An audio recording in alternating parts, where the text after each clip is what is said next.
Bleep. Bleep was the mechanic working on everybody's car. Okay? They all gone.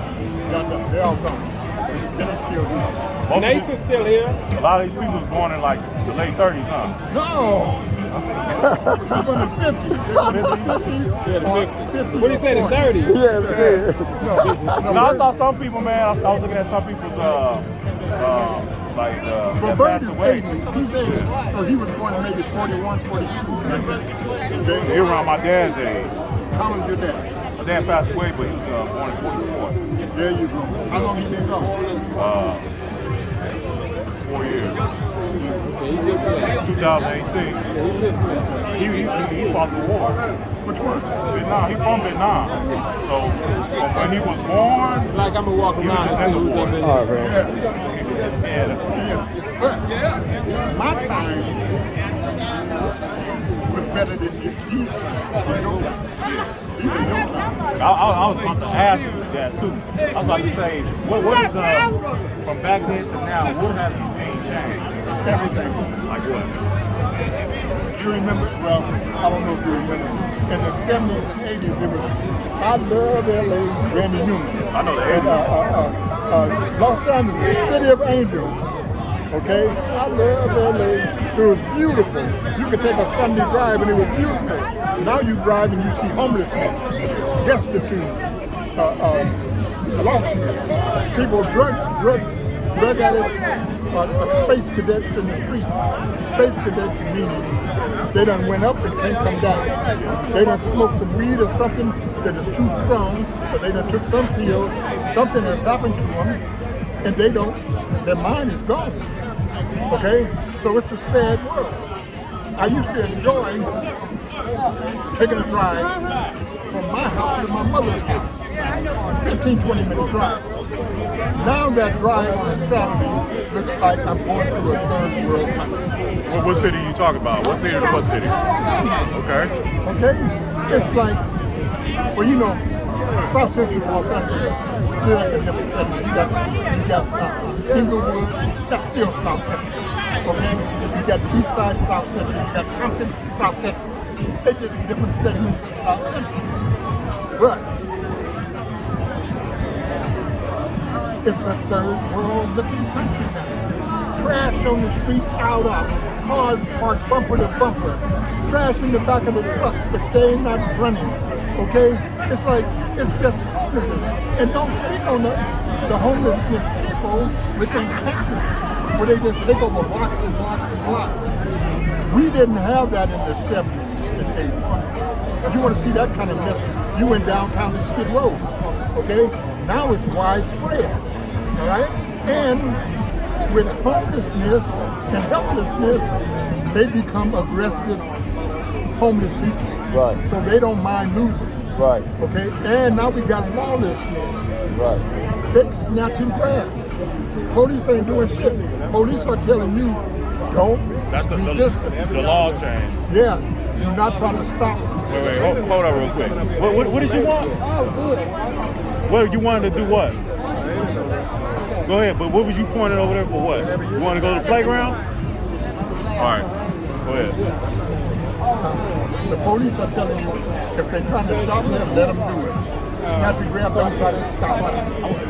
When you brought up back in the 80s, you just driving around and stuff, in the 70s, wasn't it still bad with gangs? Certain areas, but what was that song?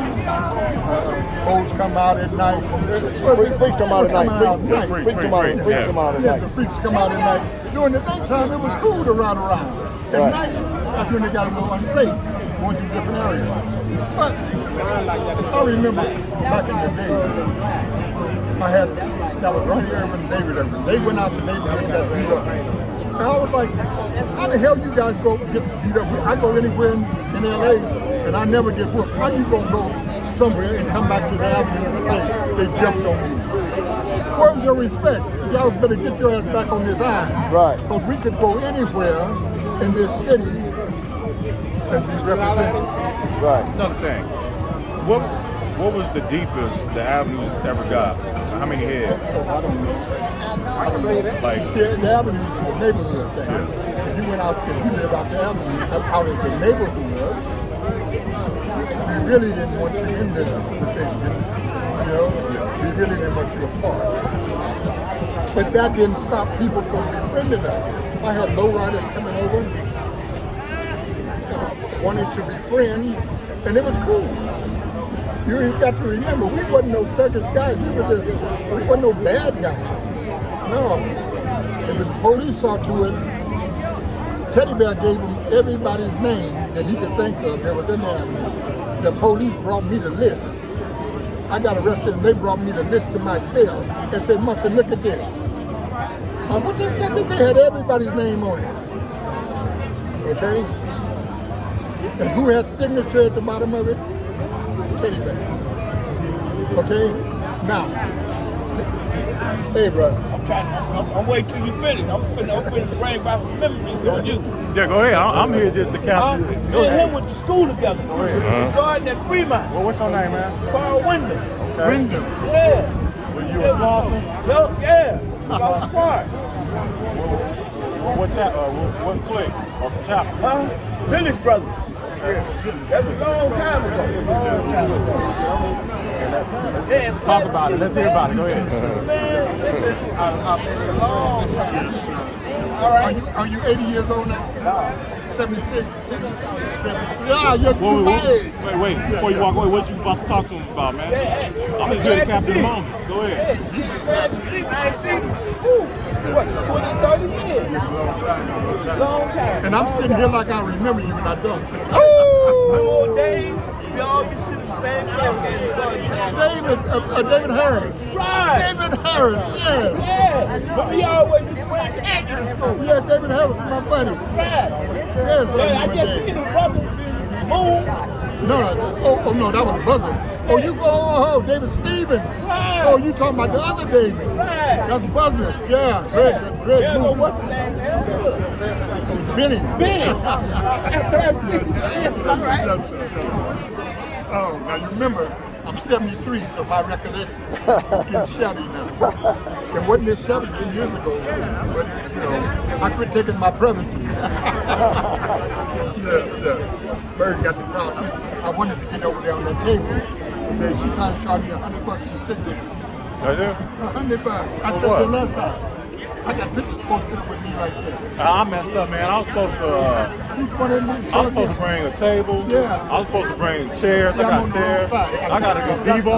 I got a gazebo I was supposed to You bring. didn't know all this was No, happening. I did. I just forgot it. I was just so. Like, my stomach hurted this morning. I forgot everything, man. No, it's supposed to be on that side. That side of the track. Hey, another thing. Back then, you know, people, joined gangs or started clubs, and I wanted you to explain like the difference of the lifestyle back then that made it like, hey, we got to do this, compared to today. Because I look at when I was a kid, banging was like, okay, it was cool, but at the same time, we kind of need it for protection. But today, I don't think like it's necessary. Well, I'm 70 years old, so I don't know how they're looking at it today. I look at it as it's whack now. During my time, They don't need it. we were low riding. Donnie Boy had a 39 Chevy. That's gangster car. Okay? I had a 56 Chevy or a 53 Chevy. Right.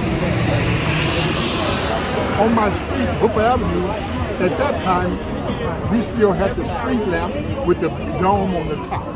The little 8-foot street lamp. And we used to sit on the corner of 82nd and Hooper. After we work out, we sit out there dust dark at 8 o'clock at night.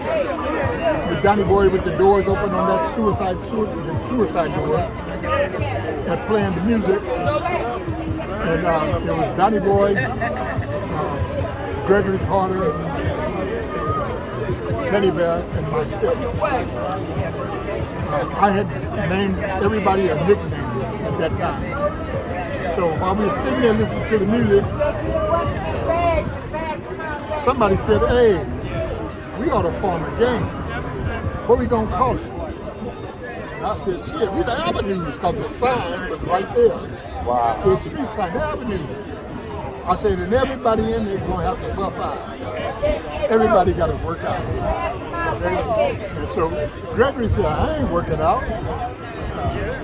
I don't need no muscles to lift a $100 bill. I don't need no muscles to, no bedroom physique. That's all I need, bedroom physique. The Avenue. Was there another Avenues at that time? Oh, no. You didn't care, huh? At that time, all I knew of was the Slauson Village, the Rebel Rousers, the Businessmen, the Gladiators. That's it. Yeah. But But the Avenues over there, We were past we were- downtown, you didn't care? You I didn't- never even heard of it. Yeah, But exactly. see, remember, in my neighborhood, and we didn't conflict. We never had a conflict with another gang because we wasn't that type of gang. There's a bunch of neighborhood boys, okay, that worked out together.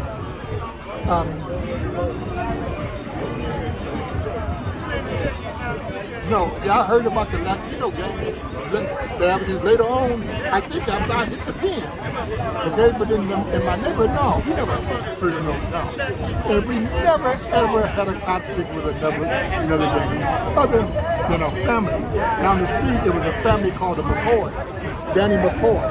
Danny McCoy had a bunch of brothers. And they jumped on me one time.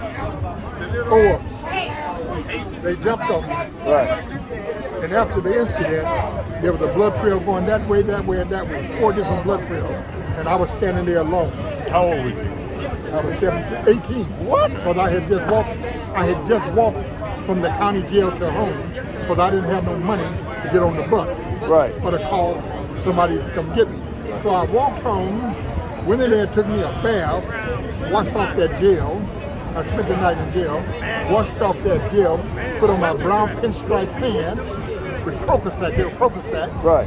belt and cuffs, and my high top brown biscuits, Right. and a brown tank top.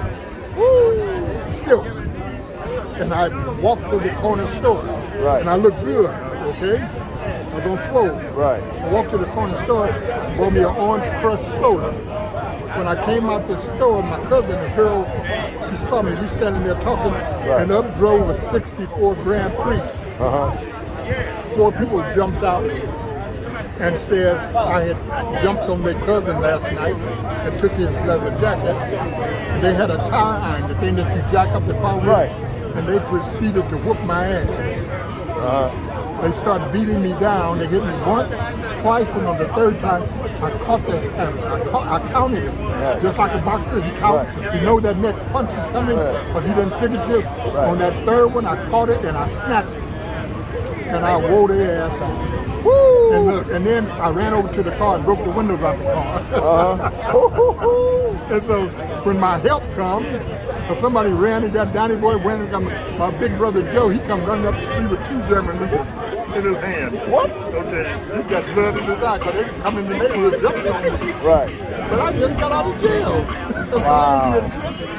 So Craig, they said you took a jacket. They said I took a jacket the night before.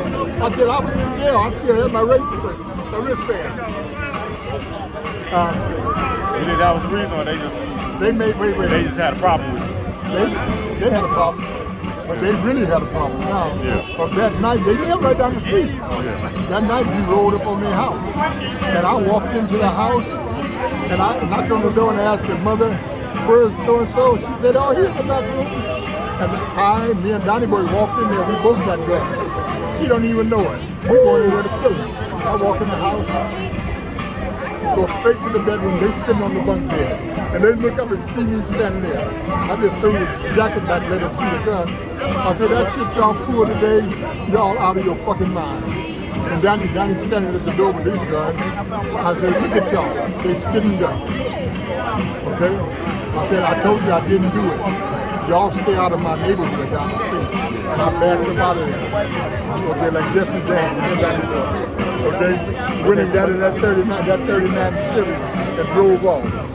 With still water blowing. That's why I'm always posting still water.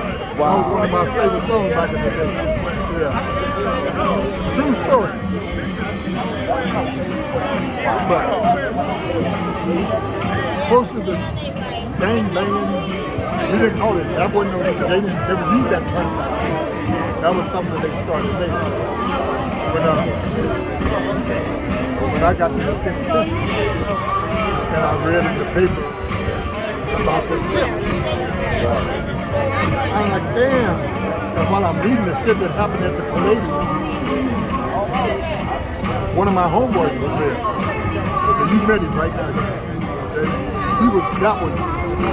That's what sent him to the police. That murder. Yeah. Hey man, I'm on the wrong side. I ain't getting that one person. I'm supposed to be over there. Yeah, I'm listening, but I still, every time I do this and I bring my kids, I gotta watch them because they be up to stuff, man. They're kids. They're kids, yeah. I wanted my mom to watch it, but my mom made it clear the other day. She was over here tripping. I just said, man, Then she like, them your kids. She like, I ain't watching your kids. Like, you know what?